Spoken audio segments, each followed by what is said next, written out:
Have you heard of the prisoner's dilemma before? You may very well have, even if you didn't study game theory before. And that's because the prisoner's dilemma is one of the most famous examples of a game, and there are many pop culture references to it.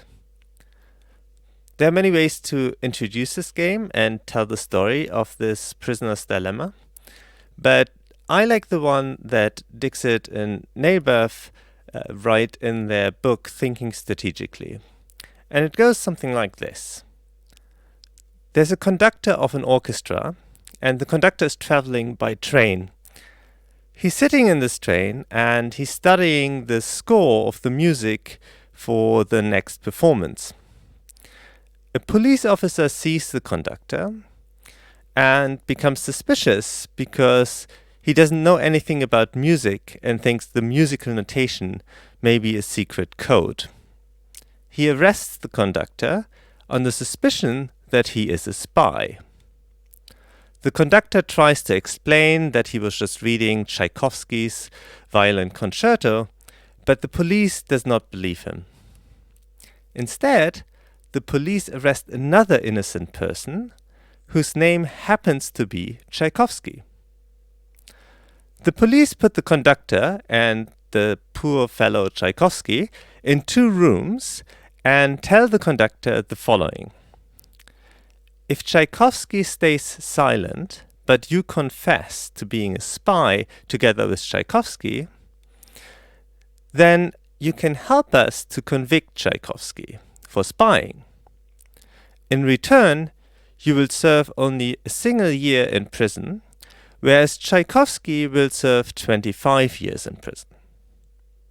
Now, if both of you confess, so Tchaikovsky is talking and you are talking as well, then we don't need you to convict Tchaikovsky, so both of you will just serve 10 years in prison.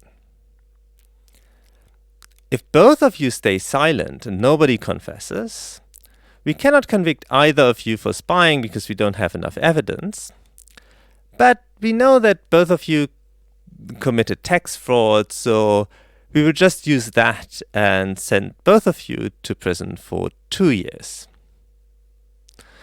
Of course, the police tell Tchaikovsky exactly the same thing. Now, we can try to formalize this as a game as follows. There are 2 players here, the conductor and Tchaikovsky, and both of them have 2 strategies.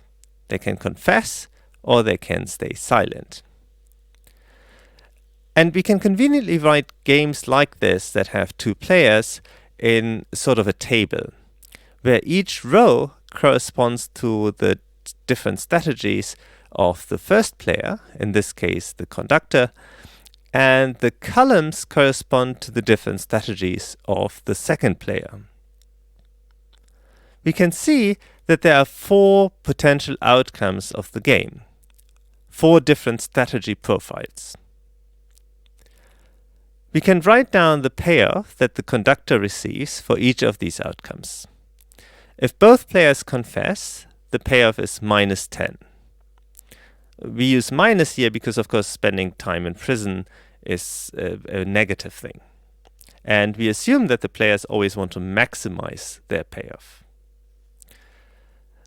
Now, if the conductor confesses, but Tchaikovsky stays silent, then the payoff to the conductor is -1. We'll just spend a single year in prison.